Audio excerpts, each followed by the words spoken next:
Okay, so our sims are out. Just one thing to mention before you guys continue is it's super important to set the rough geometry to initialize simulation ops because otherwise it will send each frame as a different job, and then for every frame it has to simulate up to, it has to, do the entire frame range to calculate instead of using the same in-memory sim. So I forgot that and I was like thinking forever and I was like, what's going on?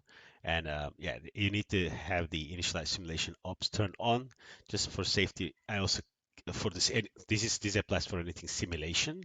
Just make sure that all frames in one batch is turned on as well, so it kind of like just forces it to work as one machine.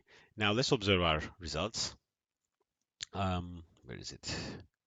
Water sim. Okay. So now because everything is linked with the versioning and also we just have to change the file. So in comparison to the previous sim, I reduced in this version, I reduced the amount of spectrum.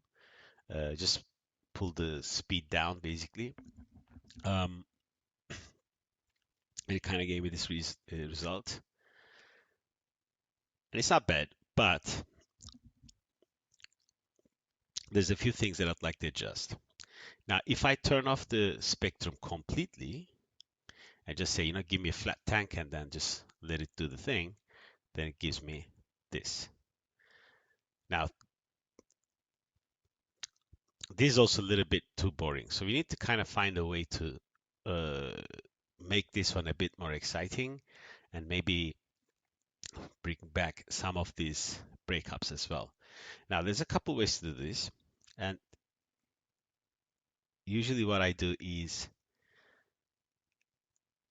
bring back this kind of detail in post while keeping all these little waves, while keeping the simulation area to be not so much adjusted, not so much affected by the spectrum waves, because this would be overridden by the speed, the collision, right? Of the original waves will not be there anymore.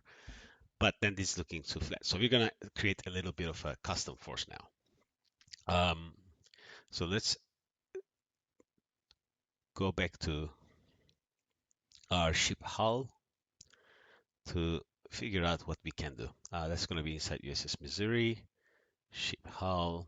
Okay, because I copied this from the other scene, but I'm going to redo this. Okay, so let's hide everything else as well. So I'm just trying to create an area where I can apply a force. Like in real life, I guess there will be a little bit too many little impacts and stuff that would break up these edges. So we're going to kind of fake that. So it's a boat, right? It has a section here. So the way I sorted out this problem was using a very simple, it was a very simple solution, but good solutions don't have to be complex as well. So I'm just doing a clip and just to, I think, to pay attention to something. At this level inside here, nothing is um, animated, right? I'm animating at the top level. So whatever I do here inside is not the transforms are not going to break it because when you dive inside the object that doesn't have a transform above it, say here, like this method may not work if there was animated object, animated geometry, which becomes the deforming geometry, basically, but it's not. Um, okay, so I'll put a clip. So I cut my ship. I put another clip. I'm gonna cut my ship again. But this value is gonna be minus 20, minus 230. So I got this like shape, right? Okay. Now I'm going to create a normal out of this.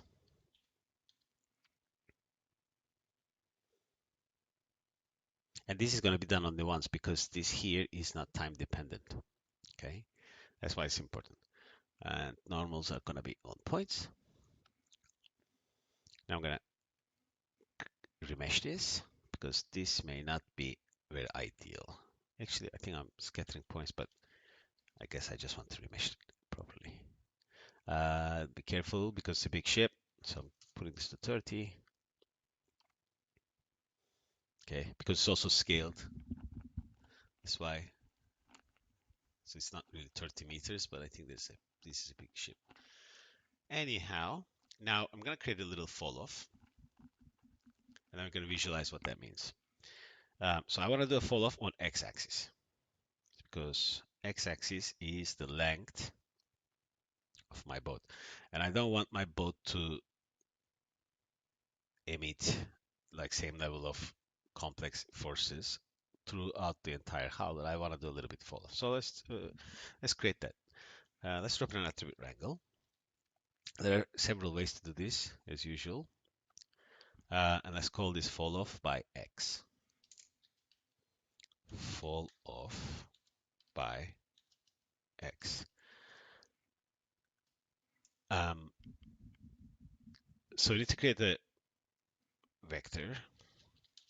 Actually, let me show you by declaring it so we can observe the values first. Fall off equals rel b box. So that's relative b box, relative bounding box. So this function allows me, oops, to access this information. Okay, size. So on X, this is 25,000. On Y, it's 380. On width, 3,276. Okay. Let's make sure that this is correct. It's a vector. So then I get these values, and that is because relative, so it kind of becomes normalized 1 to 0. So here's 0, here's 1, so on and so forth. Now I want f at fall off x to be equal to fall off dot x value. Okay, and if I now where is it? Okay, this is not declared, so I don't ever need this value. So I'm just gonna say, hey, don't declare it, just keep it temporarily, so I can then use it this way. Now, if I visualize fall of x,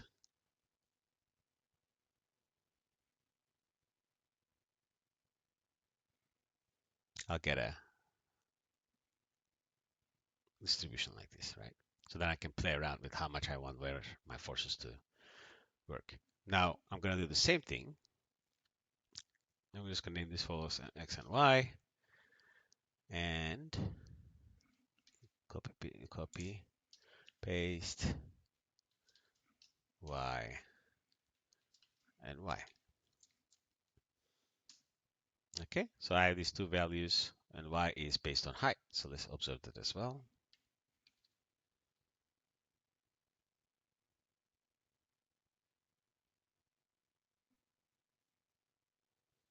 And y. Okay, just gonna create a rest attribute. I don't know why I always do that. Let's do it here. It's gonna be important for shading. I'll keep this here. Okay, and I'm gonna put a null. I'm gonna say extra force.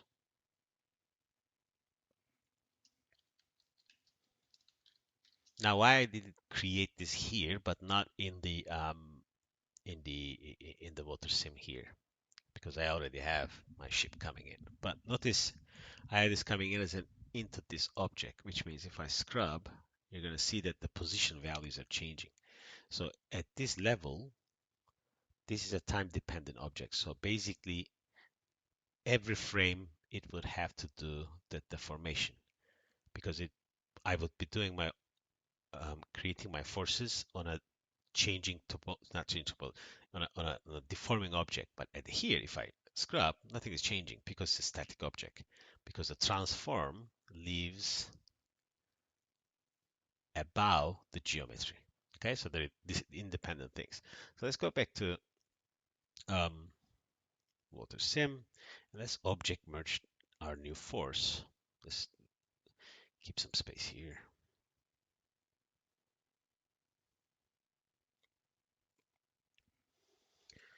Object merge. I think I could have done a better job by cleaning this up, but I think that should be all right. So I'm gonna now bring in my force only, force geometry. Um, it was here. Yes, yes. Okay. And now if I look at this guy, now this is changing as well. Okay. Now there's a lot of attributes I don't need. I don't actually think that it's going to be making much difference, but let's clean it up. Actually, let's clean this up. I'm gonna improve this better now. Let's clean this up before we export it from here. So let's stretch this down. So what do I don't need? I don't need any of this nonsense. Group delete all.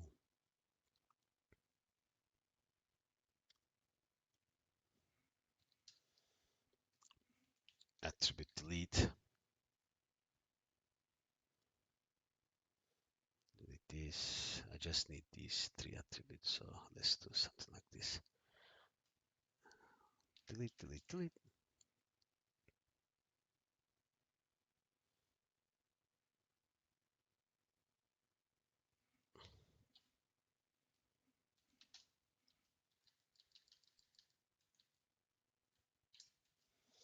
Okay. Do I have normals? I'm gonna. Do I had no? I had normals. I did. I removed it. I believe. Let's keep the normals as well. Okay. Now, the rest I'm gonna do in our sim network because we're gonna need to manipulate it while we're testing the sim. Now, I'm gonna create an attribute noise. Now we can create attribute noise in, I think, 6 ways in Houdini. Attribute noise float, attribute noise vector is actually same thing with noise. They're literally the same nodes with different preset options. A little bit of an overkill, I say, but it is there. So I'm going to change this to vector. I'm creating velocities. Okay, let me first visualize this. Okay, so I'm trying to create some random velocities, but right now it's too small. So the values I used, and you want to use rest so it doesn't change over frame unless we can observe that. So if I use rest, the noise will stick. If I use P, the noise will not stick. It will swim. If I go further back,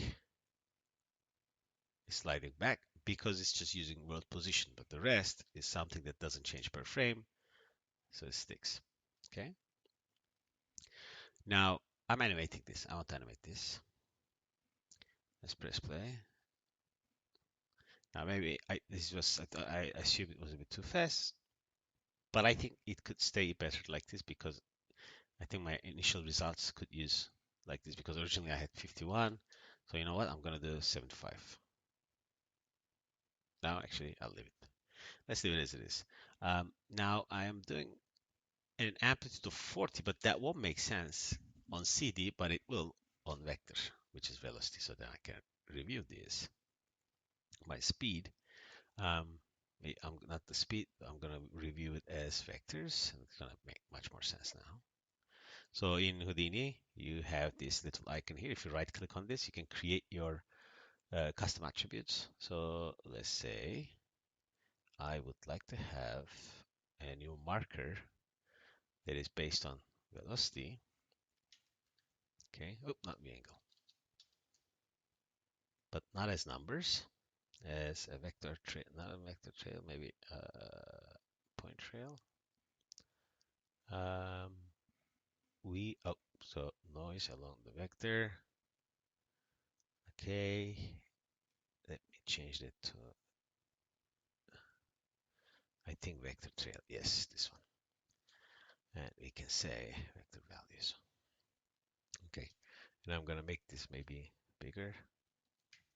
Okay, now if I play this, it's like a sound wave, but it's basically representing a value that will be injecting from the edge of the hull to the water. Okay, but not quite there. Um, so I do want to add a little bit of randomization to this. So there's a node called attribute randomize.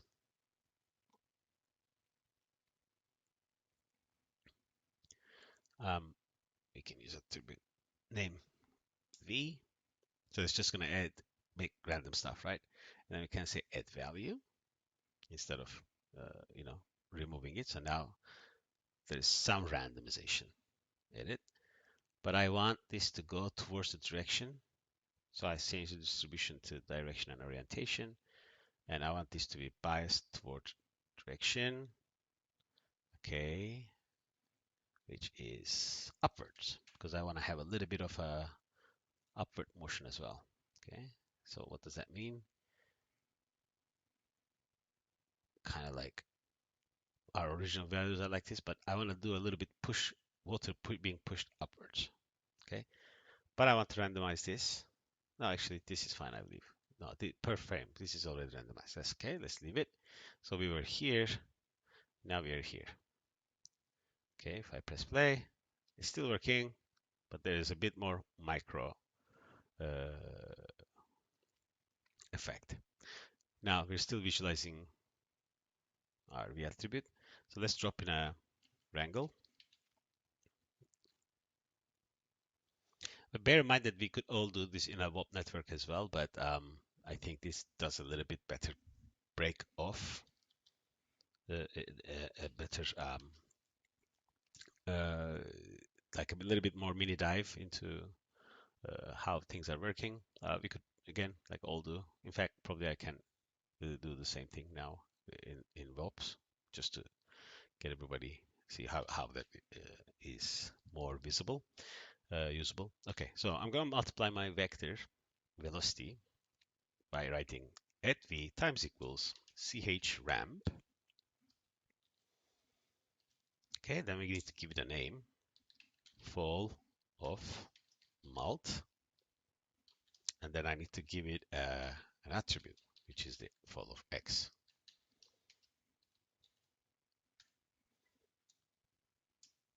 And if I press this guy, I'm gonna get a fall off. Now, if I look here, at the back it's already slightly less, but and I want to just this I want this force to just work around this area, right? So I'm gonna change this to a spline, this to a spline, and I'm gonna bring this guy down here, and then this guy down here. So as you can see, the force is getting squeezed to the front of the ship. Okay. One more thing I want to do is to uh, multiply this, so duplicate this, call it, actually we don't need to do it here, we can do it here. Second step, I think I should work with it like this, and I want to do the same thing with y.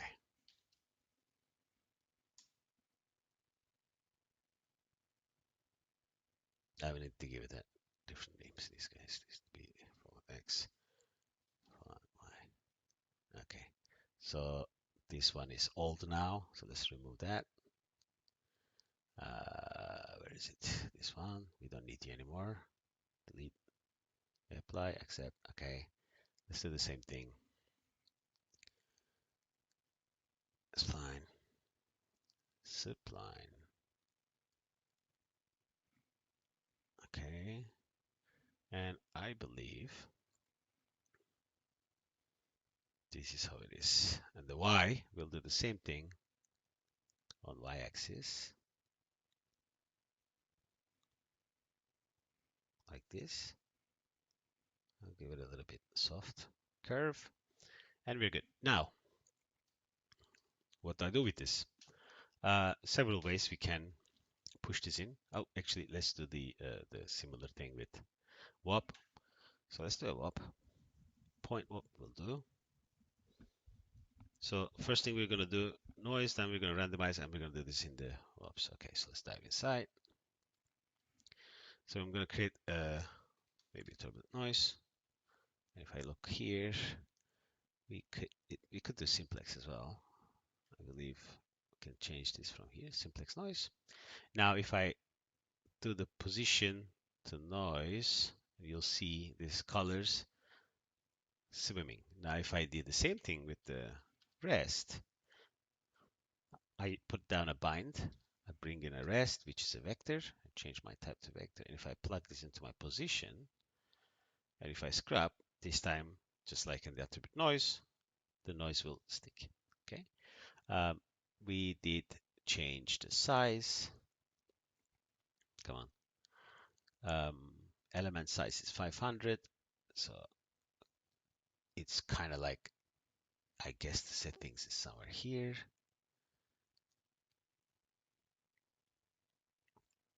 Where is it? Where is it? Okay, we can just do it ourselves. It doesn't have to be exact same. So we can change the frequency to be smaller. Oh, we went too small. To give it a bigger size.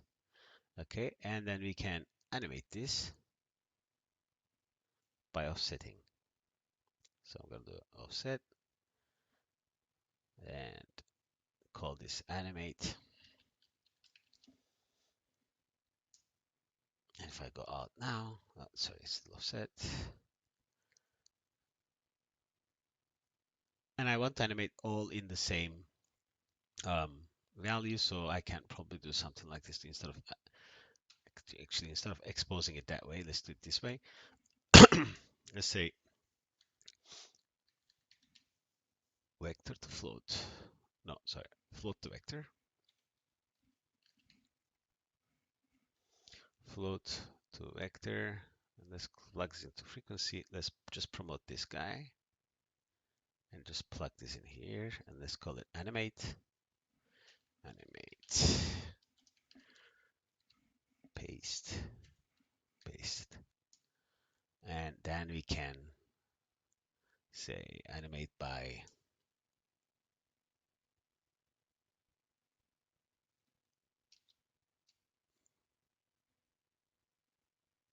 now wait, why is it not visible now? We broke something, or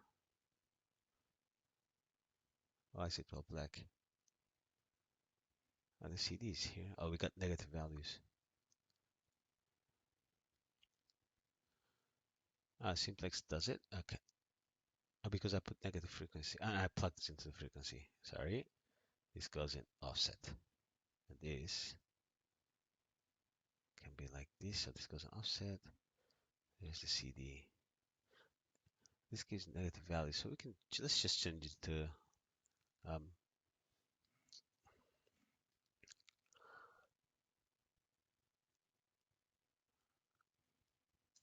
let's change the alligator noise.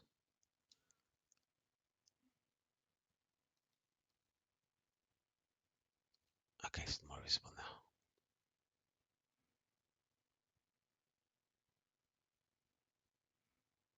Okay, press play. Okay, good. If I go out, if I, okay, it's moving, it's dancing, and we can say $F times 0.1. If it's too fast, I'll multiply with smaller values. Yeah, this is probably too fast. Let's go 0.05. Maybe that's too slow. Yes, so maybe 2. I think that's fine. Okay. Now, what did we do? Then we did a little bit randomization. All right. And I can do that by, I can drop in a random node. I can create add. So this is, I'm outputting it as a CD, but I can do this, right? I can put as V, and this needs to be a 3D noise in both directions. No, this needs to be along the normals as well. Okay. Okay, so now what is the attribute that is pointing out on our geometry is the ones that we create as normal. So if I directly plug this as a V, it's going to point, along the surface. Now, if I just multiply this normal with my noise, now I have something that makes more sense and is dancing as well. And then I can just, you know, randomize, let's say, based on, again, we can do rest, not because it's going to be, we want this to change. I can do random, and I can multiply this with this random per frame, which is going to give me more values. And then I can add, let's say, vector to float, float to vector in an easy way, because I was trying to make this point upwards a little bit, right? And I can just say constant, and I can say this is in, this is out, and I want this to point upwards a little bit. And that's what's gonna give me the a similar noise. Otherwise, these guys would do. But we're not gonna use that one because it's just easier. And it's all about making it easy and fast and efficient. Okay, let's put a scatter node. Now I'm gonna scatter like 10,000 points. I probably don't need, I probably have enough resolution here, but I think this will make it a bit more interesting. You can turn off relaxed iterations, you don't need that. All the forces are staying intact. Now I'm going to convert this to VDB from particles. 0.25 is the resolution I chose.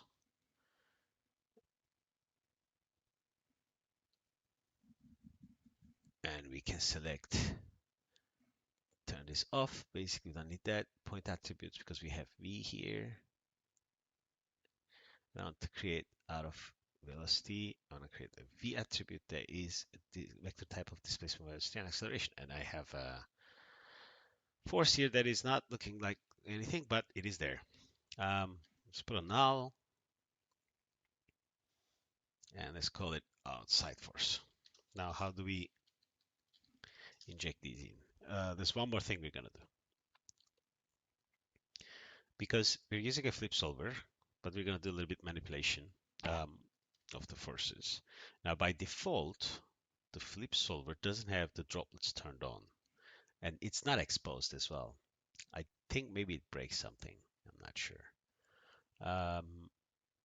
But I want to turn it on. So I'm going to right click on this and say allow editing of content. So I'm going to create a little null here, but I don't want to dive inside all the time.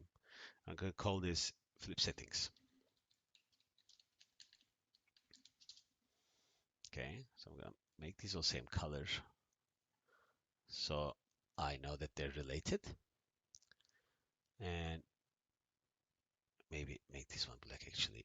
So it's right in the center. Let's put a little network box to make things a little bit cooler looking. Flip settings.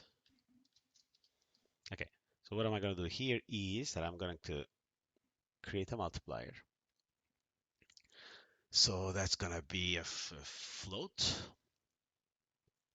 This one I'm going to call force extra force multiplier. Okay. Then I'm going to create a tick box, which is a toggle. Enable droplet. Then I'm going to create another two floats. Put them under here.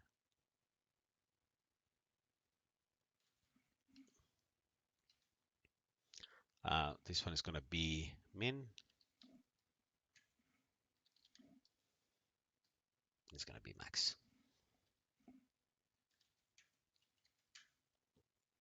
Apply accept. Now we're going to basically link these to the internal. Oh, this is still a label. I don't want it to be label. I want it to be enable droplet. Okay. And the way we are going to do this is that right click on enable droplet, copy parameter, dive inside, droplet lives here.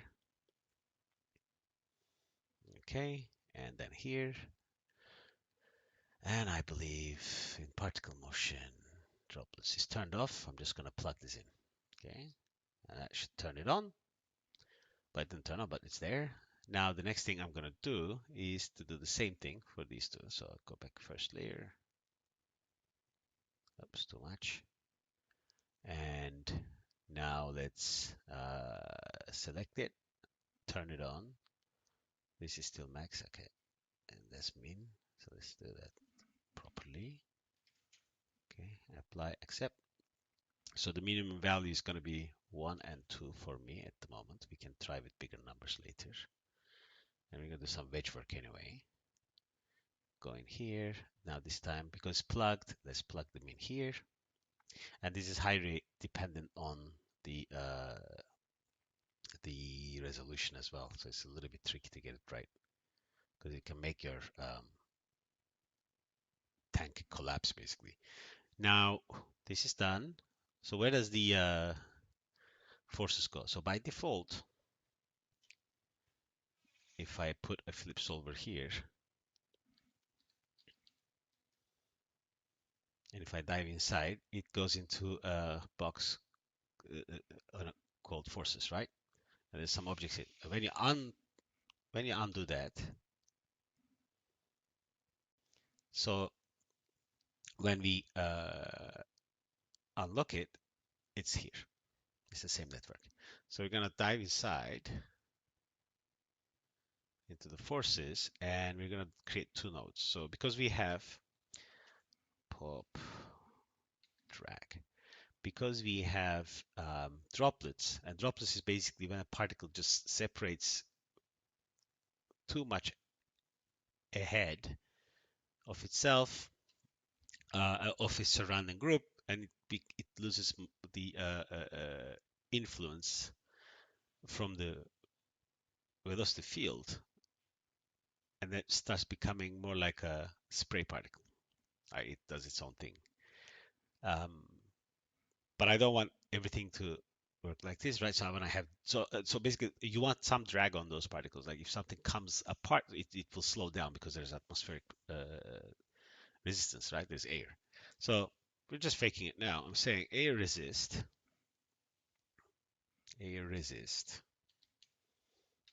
times equals F at droplet. So droplet value goes from 0 to 1, which means more of a droplet particle you are, more air resistant you will receive. Okay, and I changed the air resistance to 0.2, and then we can change that after. I'm going to show how to do the wedges in the other half of this video. Now we're going to say, what can we say? Let's say droplet drag. Now the forces. And the forces are coming out as a volume because we converted them to volume here as V. So let's dive back inside here, here, and let's create a volume source. Okay. And we're going to point that to our side force. So I'm just going to change this to pump. So it's going to create me some settings, but actually I'm not using any of those. I'm just going to keep this V val. Now there's a source scale here, set the add. So the only thing we need to do is the SOP. That's all correct. Just point the SOP path to our side force. Now select our flip settings node and copy this extra force multiplier into source scale. We don't have a mask. Remove this and set our default to 0.01. Okay. So there's a niche balance between how much we're pushing in, so on and so forth. But there's a few things that we're gonna do multiply here. Actually, let's go one more step ahead and let's do another attribute here. Duplicate this and let's call this droplet drag mult.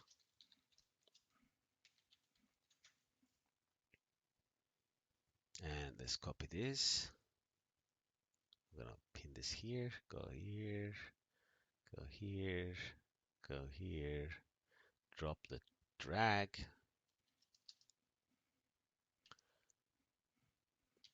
and a resistance is we set to 0.2, which we're gonna do the same thing here. 0.2. Okay. Oh, we didn't plug this. Let's plug this as well. Okie dokie. Now, if we go back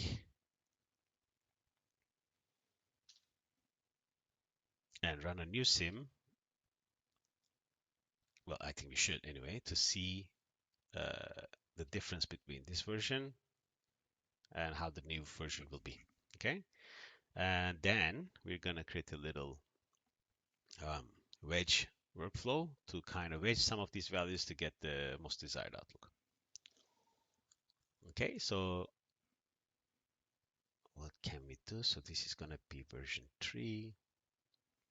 I would like to test this for a few frames before I set it on to see if anything is working or it's just exploding. Because if these initial values we're injecting is too much, it will just explode and it's going to be way too slow. Or it's going to be too little and it's not going to make a big change. Actually, let me maybe make this like a really low res just to see if it's working.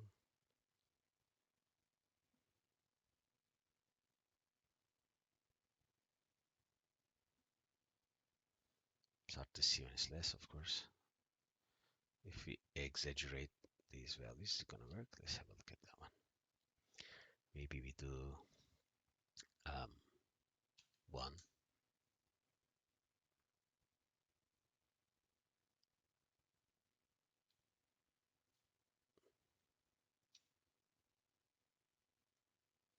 With low res, it's very difficult to tell. Okay, I'm going to sand it with some of these settings, and then we're going to see what the output is. So let's leave it as original resolution speed, and it was, okay, just one more frame.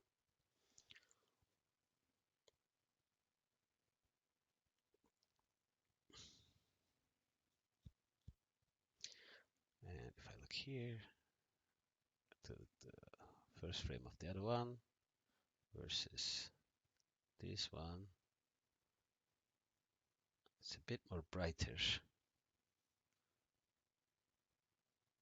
especially I think around this area.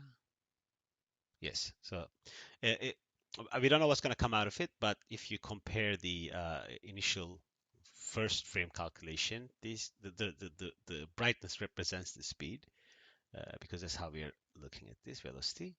And if I go to the first frame of the current sim, this is really white here. Hopefully, this is going to start creating some crazy small micro turbulences. And if I look here, it's a lot less, but this might be just way too much. And then we'll see. The other thing is that we need to make sure that we're in the correct height, which we are, I believe.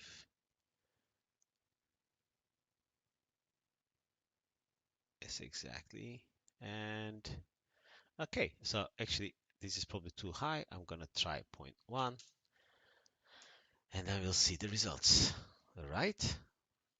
In fact, let's do the before because we're gonna test it out anyway. So let's do a little wedge sim. Um, so I want to keep these network out from my testing network. So I'm going to create the little tops here. Okay, I'm going to call it test. Dive inside. Now I'm going to create a little wedge node. I'm going to call this force wedge. Okay, so I want to test values between 0.1 to, I guess, maybe 0.1 to 1. So that's 10 sims. That's too much. Maybe I'll do 0.05. Okay, so I guess I'm going to do something like this. Go back. In here, I'm going to say, I want to wedge attribute. I want to wedge an attribute named force mult. And I want this to create, I want to have 4 simulations, right? 0 to 1. So if I right click and say generate node, it's going to create these values. Now, these values I want to pass, which will show the values. Okay, actually, I think I can do this. That's going to generate 1 because it's the last one. If I go here, that's going to generate 0.66666. That's fine. But I'm guessing 1 will be too much. So I'm going to say 0.5 to 0.05. Okay. Now, the attribute is called force mult, and you pass that value like this. So this is what we want to wedge at sign name. Okay. And it's gonna get the current value of that cache. Now, this is a test wedge, so I'm gonna actually have a different uh, reader here. You know what? Actually, let's not do an overkill. We're gonna still do the wedge by using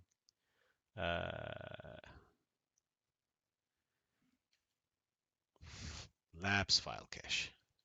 That should work just fine because it already has built-in wedge reader and writer, and I think that's pretty cool.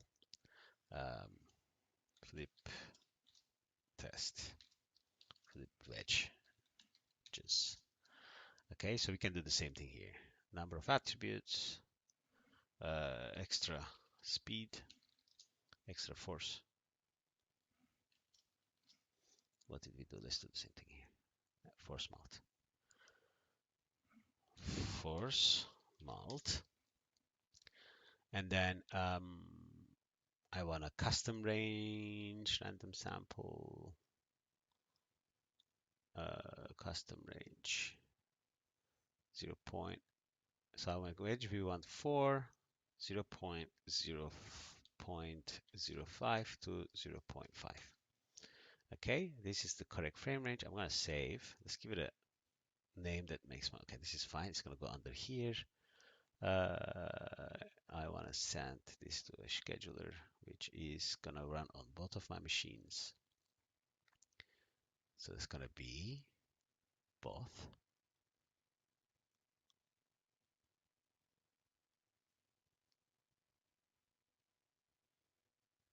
Okay.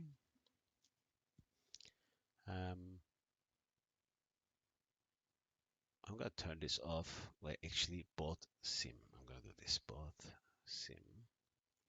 I'm going to make a new one.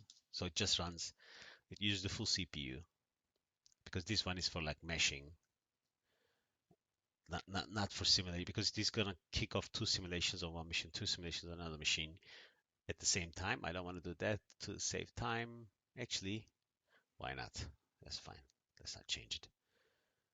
I don't need the full frame range. I just need to see the initial results, right? Okay, so let's go back inside here. Flip wedges using the bot settings. I believe my system is online. And what do I do? I'm just double checking that it's all good. Yeah, that should do the trick. And I'm just gonna right click. I'm gonna save and save in background. Save and continue. This should spawn the jobs here. 2 of the machines are assigned. They're running. And they are running 4 sims at the same time. So 3 on my one machine and 1 on the other one. That's not ideal, but my current machine is faster, so I guess we'll leave it. All right, we'll come back once these sims are finished to see how our extra force is doing. Thank you for watching.